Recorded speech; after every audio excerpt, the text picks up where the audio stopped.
मजदूर वाणी चैनल पहुंचा है तुगलकाबाद के उस किले में जिसकी चर्चाएं आज न केवल दिल्ली में है बल्कि देश भर में है। एक इतना बड़ा विनाश जहां पर एक मजदूर तबके का समाज के अंतिम पायदान पर खड़ा होने वाला मेहनतकश जिसके आशियाने पर संकट है और कहा जा रहा है कि पुरातत्व विभाग इन तमाम लोगों को नोटिस दे चुका है कि वो 26 जनवरी से पहले पहले अपने घर को खाली कर दे।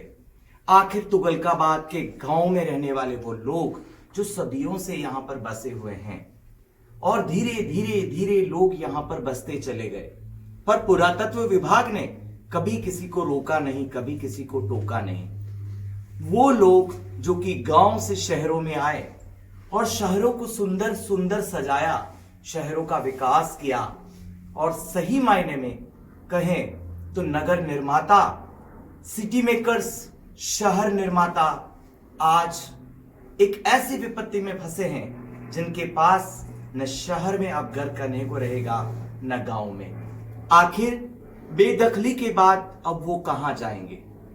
पुरातत्व विभाग ने मात्र कागज का एक टुकड़ा लगाकर रातों की नींद हराम कर दी है। पर कहा जा रहा है कि तुगलकाबाद का किला 1321वीं सदी में तैयार किया गया था गयासुद्दीन तुगलक नाम के शासक द्वारा।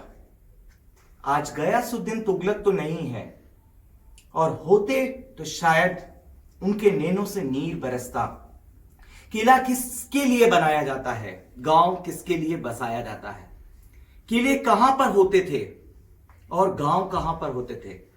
पुराने समय में किला जब बनाया जाता था तो किला के आसपास पूरा गांव बसता था ताकि वो उस राज को, उस राजा को मदद कर सके और वो राजपाट चला सके। आज स्थिति बन गई है कि जब इस किले का कोई राजा ही नहीं रहा तो किले के तो कोई टच नहीं कर रहा है, परंतु वो उस गांव में बसी हुई तमाम गरीब जनता को उजाड़ने का षड्यंत्र शुरू हो चुका है। एक बहुत बड़ी फोर्स उस तुगलकाबाद गांव में प्रवेश कर गई है। लोग न खा पा रहे हैं, न सो पा रहे हैं, न काम कर पा रहे हैं। आखिर 26 जनवरी का इंतजार है लोगों को। क्यों? क्योंकि लोगों के अंदर है कि हम अपना घर मरेंगे पर घर नहीं छोड़ेंगे। उधर पुरातत्व विभाग लगा है कि 26 जनवरी से पहले पहले इनको यहां से बाहर निकालना है। पर सवाल खड़ा होता है केंद्र की सरकार के ऊपर और राज्य की सरकार के ऊपर कि तमाम लोगों को, जो कि लाखों की तादाद में है, बताया जा रहा है कि 20,000 से ज्यादा परिवारों के ऊपर संकट है और वो तमाम परिवार बेदखली के बाद, विस्थापन के बाद जाएंगे कहां? क्या सरकार ने कोई पुनर्वास की योजना बनाई है? राज्य की सरकार और केंद्र की सरकार इन तमाम लोगों को कैसे पुनर्वासित करेगी? या केंद्र की सरकार इन तमाम लोगों के मानवाधिकारों को अपने शोषण के पहिए के नीचे रोंद डालेगी? तमाम लोग इधर उधर भटक रहे हैं। बताया जा रहा है कि 2001 में एसएन भारद्वाज ने एक मामला दिल्ली हाईकोर्ट में डाला और दिल्ली हाईकोर्ट ने उसमें कई फैसले दिए। मामला सुप्रीम कोर्ट पहुंचा।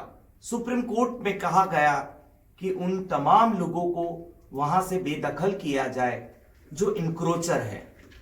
पर जो बहुत वर्षों से यहां पर रह रहे हैं वो इंक्रोचर कैसे हैं? और अगर वो उनको सरकार इंक्रोचर मान रही है तो उनके पुनर्वास की तैयारी क्या है? कौन सी प्लानिंग उनके पास में है?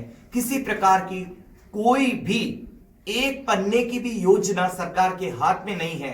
पर इतना बड़ा सर्वविनाश करने के लिए सरकार कमर कस चुकी है। लोग कोर्ट की तरफ भाग रहे हैं, लोग सरकार की तरफ भाग रहे हैं। लोग सोच रहे हैं कि वो कौन तारणहार होगा जो हमें तारेगा। क्या कोई नख पर गिरवर धारण करेगा? क्या कोई कृष्ण बन के जेल में जन्मेगा? या कोई आएगा और हमको यहां से मुक्त करा कर ले जाएगा और ऐसी जगह बसाएगा जहां पर हम लोग इज्जत और सम्मान से अपनी जिंदगी जी पाए? क्या इन तमाम लोगों के लिए सम्मानजनक घर सरकार ने कहीं बनाए हैं? और इस प्रकार की अगर कहीं व्यवस्था है तो इनके विस्थापन की बात सरकार कर सकती है। किंतु 26 जनवरी से पहले सरकार एक योजना बनाए और सबसे बढ़िया होगा केंद्र की सरकार राज्य की सरकार के साथ हाथ मिलाकर इन तमाम लोगों के पुनर्वास के लिए योजनाएं बनाए। परंतु इसके साथ एक दिलचस्प कहानी जिसको कहा जा रहा है कि ये जो किला है वो लगभग 78 बीघा जमीन पर फैला हुआ है और इस किले के अंदर अगर आप आकर देखते हैं तो ये किला एक टोंक के साथ जुड़ा हुआ है जहां पर मेहरौली की मेन रोड निकलती है। सरकार उस पुल को और उस सेतु को तोड़कर वहां रोड निकाल रही है। लोग बसे हुए हैं, यहां पर कम्युनिटी सेंटर है, स्कूल है, वो तमाम सुविधाएं हैं। उसके बावजूद भी बेदखली की स्थिति पैदा हुई है।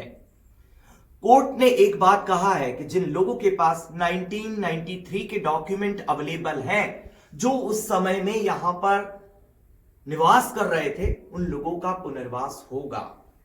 परंतु 1993 की कट ऑफ डेट बहुत पुरानी है।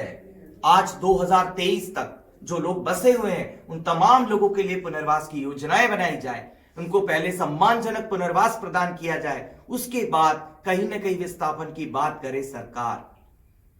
तमाम जितने लोग मजदूरवाणी चैनल को देख रहे हैं, सबका मानवाधिकार है पुनर्वास, आवास। यह आर्टिकल 21 से जुड़ा हुआ, जीने के अधिकार से जुड़ा हुआ सवाल है और हर व्यक्ति को पूछना है सरकार से कि आखिर हम सब के जीने का अधिकार कहां है रोजगार। और अगर रोजगार के लिए देश में कानून नहीं है तो सरकार आवास की गारंटी दे, हाउसिंग का गारंटी दे लोगों को। क्यों? क्योंकि कहने के लिए देश में राइट टू फूड बना, राइट टू एजुकेशन बना, अब समय आ गया है कि राइट टू हाउसिंग बने। बिना आवास के जीवन संभव नहीं है, बिना आवास के जिंदगी नहीं जी जा सकती है।